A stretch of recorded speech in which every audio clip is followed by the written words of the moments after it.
And let's bring in Wayne. Wonderful Wayne. Here he is. Wayne Layton, everybody. How are you, Wayne? I'm very well, Sonia. How are you?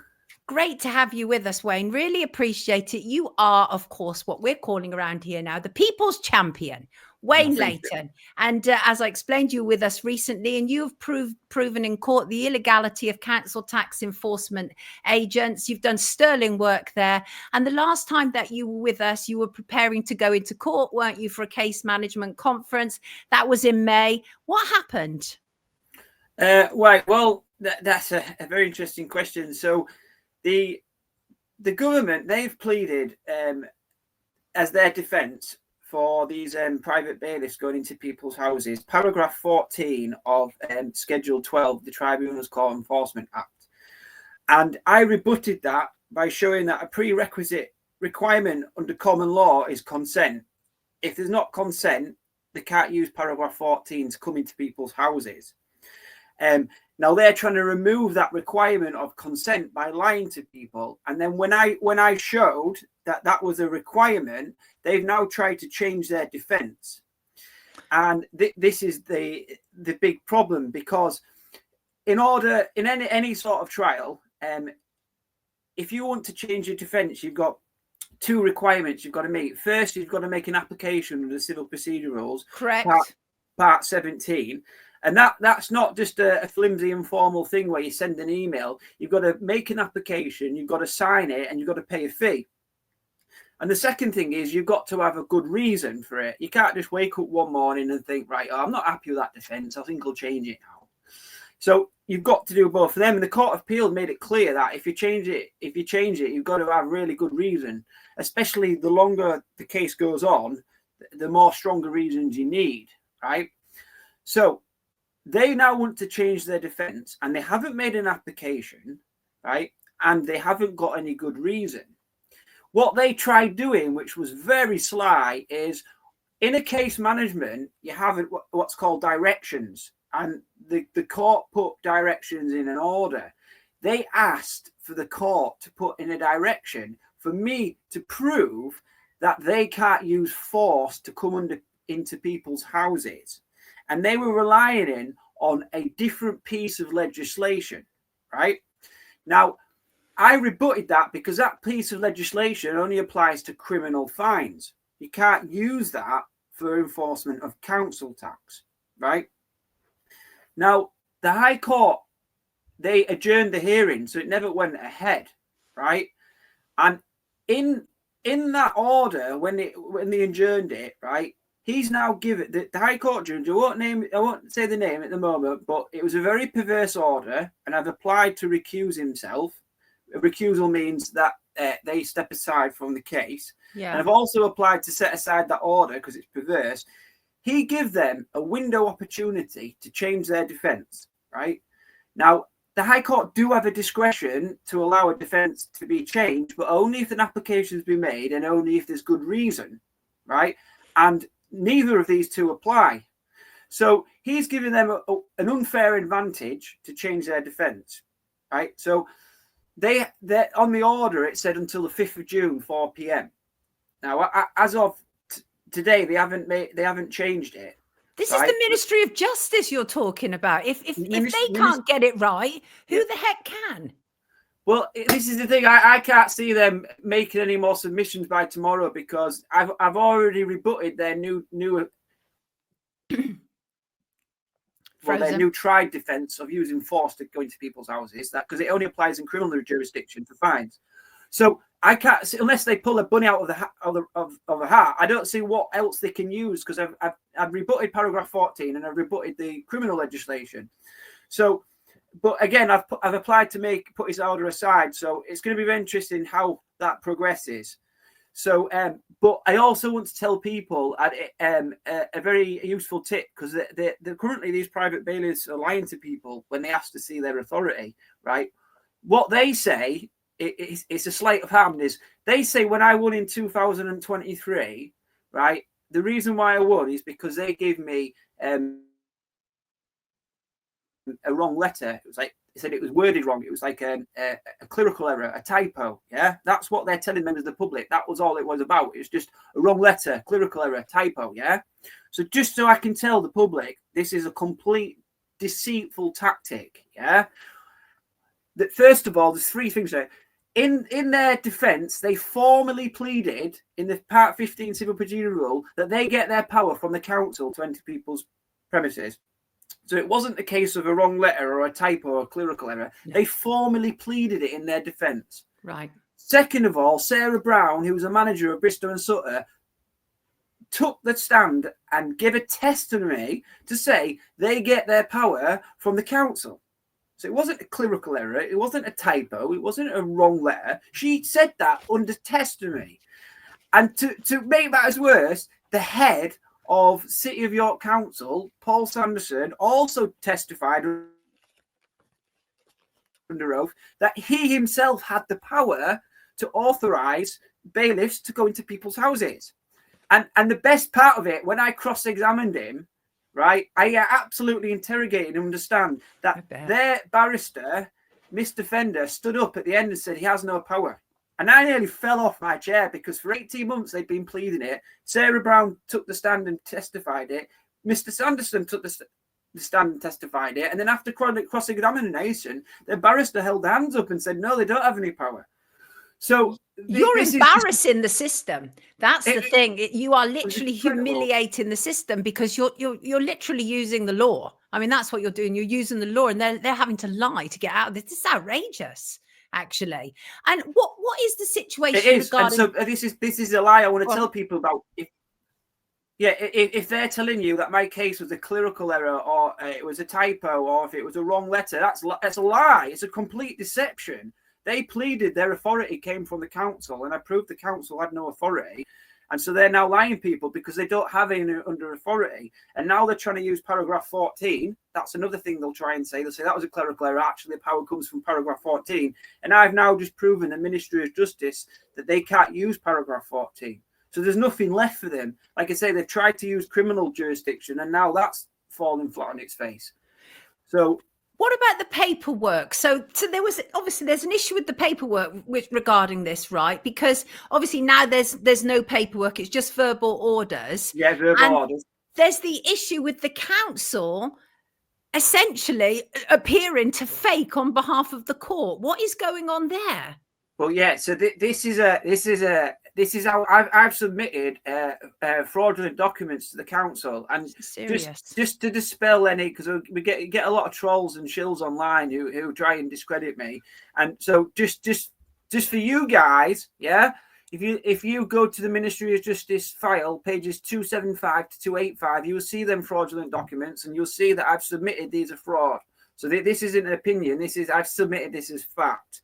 Right. And how I came across these fraudulent documents was by helping a vulnerable person. Right. So she had enforcement agents come to her house. Right. And they came in with no authority. And then, after a little bit after that, she got another summons for a liability order. So I went with her to the magistrate's court. Obviously, I couldn't speak. I was a Mackenzie friend. And I submitted an abusive process application saying that the council are abusing the process by going in vulnerable people's houses. And the magistrate, well, it was a district judge, he wouldn't read a defence. All he wanted to know was two questions. Have you paid your council tax? And do you live in the property? He wouldn't listen to anything else. That's all he wanted to know. Those two questions, right? And because I couldn't speak to the magistrate, I asked the clerk to refer the bench to the defence that I wrote for her. And he wasn't happy with that, so he asked me to leave. So I had to leave. They made the liability order verbally, right? And so at least the council didn't care. They weren't listening to it. So what I did was, because the magistrates did that and the council did it, I went after the enforcement agents on her behalf. Right. Sued them. Then they offered a £6,000 out of court settlement, right?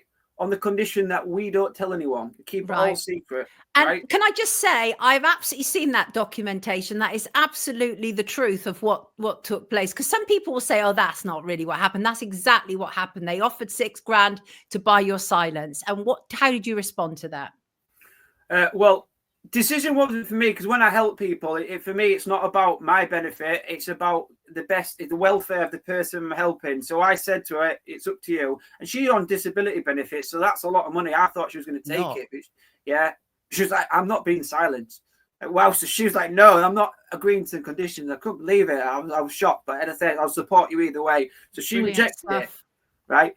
But what this is how I found out the fraudulent documents. So she's rejected that. Now, what the council did, which is malicious, was because I'd effectively stopped these agents, and they were wanting to pay £6,000. They sent in another type of agency, another private company to go into a vulnerable house. And not only that, they started taking money out of the benefits. So they did attachment to benefits and sent in 2 different bailiffs. Now, I went back to the magistrate's court because I'd made abuse of post application. I said, look, this is your fault. You granted the orders. That's given this council to do this. And I showed them everything. I said, look, one of the enforcement agents is screaming to settle out of court for £6,000. There's another one they're sending in, and they're taking money out of her benefits. So this is your fault, right? So I sent that across, and they said, "Oh, we'll get back to you." Because normally, when you ask the magistrates for information, that go speak to the council, it's council matter. That's all they brush you off. But because there was an abusive process application, and I could prove the abuse, and it was because of them, they had to liaise with me to resolve the applicant. Now, what's interesting is I then challenged the council because I asked them for the costs, because they were charging her for their costs as well. So I wanted to know how they'd incur their costs, and I wanted a copy of any paperwork from the liability orders. What they sent across to me, right, was very suspicious. Very suspicious. They sent like copies of liability orders and this breakdown of costs. Now, in 2003, the physical paperwork of liability orders were removed. So there shouldn't be anything with like a court crest and a signature of a justice of the peace, because this was all removed in 2003. This is one of the problems. We don't know what's been granted, how much has been granted, or anything. You just don't know. It's all hearsay. So then I went back to the magistrate's court and I asked them 3 questions. Now, I won't say the third one because I still haven't answered it yet, but they answered the first 2, right? And Sonia, I showed you all this communication, so you can verify it. And all true. So the 2 questions was, it says, because they had said liability orders, the crest and signatures from a justice of the peace. They said, are these your documents with the court crest on them? And are those signatures from someone in your court? And the magistrate's court said to me, they had nothing to do with us. They said the court crest was not authorised by them, which is actually a criminal offence, right, to use a royal coat of arms without authorisation. And these signatures were not from anyone in the court. Now, they were squiggled, like they're totally illegible, but the squiggles were completely made up. They weren't from anyone in the court. So the councils, to justify what they were doing to this vulnerable person, had produced fake liability orders. And these fake liability orders are the ones that I've now submitted in this court case, pages 275 to 85 in the bundle, to show, look, not only the councils targeting vulnerable people, but they're creating fake paperwork to justify costs that they can't show have been incurred. Oh my God. It's actually astonishing that they've done it, but they've done it on the basis that people don't check this kind of stuff. Exactly. That's exactly it. People don't check it. And the issue is, Shona, this isn't just a case of this council who have proved doing fake documents. There's many other councils that are doing it. Not every council, but there's a lot of other councils using the fake documents. But the thing that was worse about this is a lot of the councils, the ones that are using fake documents, are just doing fake signatures. Whereas this council, they actually put a court crest on as well. So this council took it to another level. They weren't just using fake signatures. They actually put a fake court crest on it as well.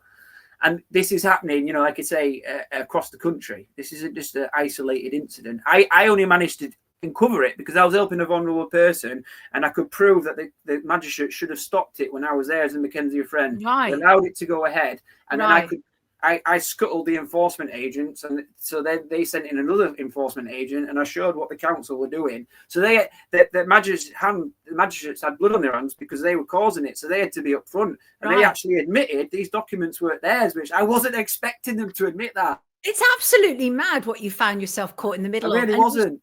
Yeah, but you're doing sterling work, but it brings me to my next point, and that is you're being told that what your case is not in the public interest. How could this possibly not be in the public interest. This is absolutely in the public interest. What the hell is going on there, Wayne? Well, yeah, this is the major problem at the moment. So the judge who allowed the Ministry of Justice an opportunity to change their defence, which they haven't changed it yet, they've got without tomorrow. application. Yeah, without an application, without good reason. Yeah. So, I mean, you know, not paying a court fee, it's nothing to them because it's public money anyway, but it's still a requirement. But, you know, anyway, what he also said was he knows, right, on the merits they're going to lose because they can't prove any authority that these enforcement agents have, is going to have to address my documents of fraud at pages 275 to 85, and he has to address the fact that the council are using multiple enforcement agents when I've proven that they only have the power to delegate to one at a time, right? So on the merits, the fucked basically. Excuse my French, sorry. He doesn't want to address the merits. So what he's done is he's trying to say, he said he doesn't see it's in the public interest to go to a trial, right? And if it doesn't go to a trial, it doesn't have to address the merits. Now, here's the problem. First of all, the Ministry of Justice in their defence said it has public interest. It said this case presents a valuable opportunity for people to understand their rights. So you've got the defendant itself saying there's public interest, and they want it to go to trial. They did do before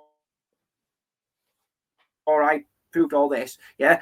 So they've got the defendant saying there's public interest. You've got the High Court Enforcement Officers Association, who were invited by the Ministry of Justice originally, who declined the invitation but said this has public interest. I've got a report from one of the charities who have supported it, saying that there's public interest in this. Then you've got my case in 2023, where Judge Harrison said this is ripe for reform. And then what I've done is, because I've made an application just recently and I'm doing another one, I'm trying to show, apart from all these authorities saying there's public interest, that the public are interested. And I've had hundreds of letters from people supporting myself. Oh, you went a minute, sorry. Yeah. You're back, Tonya. Sorry, I don't know if that was my internet. Don't worry, we're having a little bit of, but it's fine, absolutely fine. Yeah, go on, carry on. I think we're up to speed with you. Don't we love Wayne, says Public Notice. We do love Wayne because Wayne is drilling down on the stuff that they'd rather we wouldn't, which probably explains why there's a delay, and fairly outrageous that we're still the day before their defense is due, which they haven't applied for, has still not been submitted to you. And it feels like that you've caught them on the hop, really, Wayne. Just to so people understand what Robert said, what is this issue about? I don't know whether Robert has just joined us or not, but so Wayne, can you just kind of pressy it just briefly for Robert so that he can understand exactly what you're attempting to do at the CMC? Right. So basically it's about the enforcement of council tax, right? Firstly is the bailiffs, they don't have authority to come into people's houses, and they're lying to people saying they have the authority. They're terrorizing people. This isn't a legitimate enforcement agent policy, because normally the only purpose of an enforcement agent is to come and make a distress against goods. The job isn't there to come and terrorize you and to scare you into payment. The job is to take your goods for the value. If you don't have any goods, then they don't bother you. But they don't take your goods. It's all an intimidation-based strategy to put fear in you to get you to pay. And they charge £310 every time they do this. Yeah. So it's a completely unlawful intimidation system just to terrorize people into payment. Yeah. And to pay their private fees. So that's the first one. The second one is the council are unlawfully delegating their powers, right? Which again I can prove in this one. So they're abusing their powers. And the third one is about the regulations themselves. The regulations are not compatible with the European Court of Human Rights. So they're the three issues in this case. Right. So we need to get support for you, don't we? We need to get those letters. Some people have said that they've already submitted letters. Tell us what we need to do, Wayne. We'll do it. Yeah, so if anyone's been affected by this, and I know there's thousands of people who have, I've already had hundreds of people already who have put letters in, but the more letters can help, the more that it shows the public interest, and that this judge is so perverse that it's completely ludicrous that he's going like this. And you've got to remember the Ministry of Justice is responsible for HMCTS, and HMCTS administer all judges. So effectively, the defendant can appoint its own judge, which seems quite obvious in this case, the way things are going. So I mean, letters of support would be great. if you get, I've got a template, because one thing is, like, the way this judge is going at the moment is going to say, oh, voluminous email. So I'm just trying to get one letter. Everybody reads the content and agrees with it. So you can read one letter, and then there's 100. So I can get that template letter. There's two ways to get it. You can either join my group on Facebook, which is Stop the Abuse, or you can send an email to bailiffprotection@protonmail.com. And make sure, do me a favor, Wayne, when you finish this, email me both the link to your Facebook group and the second one that you're talking about, and I'll put them both in the description, so it would just be really easy for people to just go straight to. So at this moment in time, we're waiting to see what the Ministry of Justice are doing. Clearly you've caught them on the back foot. That's what's happened. You've caught them on the back foot, and they must, I would love to be a fly on the wall listening to what they have to say about you. I really would. Gwyneth said, I was shocked by the twists and inversions by lawyers in the courts. Yeah, well, that is the thing, is that that's what these people know how to do. And oftentimes it is my experience, Wayne, that if they can't win on the facts, they will attempt to win in all other ways, exactly by kind of knocking you out on whether it's, your procedure or the process. And as Markson said, the process is the punishment. It is indeed. It is absolutely indeed. Exactly. Wayne, before you go, anything else that you want to add? No, that's thank you. Just if everyone wants to follow the case, you can join us on Facebook and support the cause. Wayne is a miracle man. You go for it. Well done, says Trip. Absolutely. A bit like C19. They just keep pressing ahead with it regardless. They do, Brett, but we've got a fighter here. Jackie says, thanks, Wayne. Keep fighting the good fight. You living legend indeed, everybody. This is the remarkable Wayne Layton. And there Thank you for having me, Sonia. Have a lovely, lovely evening. Take good care of yourself, Wayne. Absolutely wonderful. Cheers. Magnificent. Magnificent.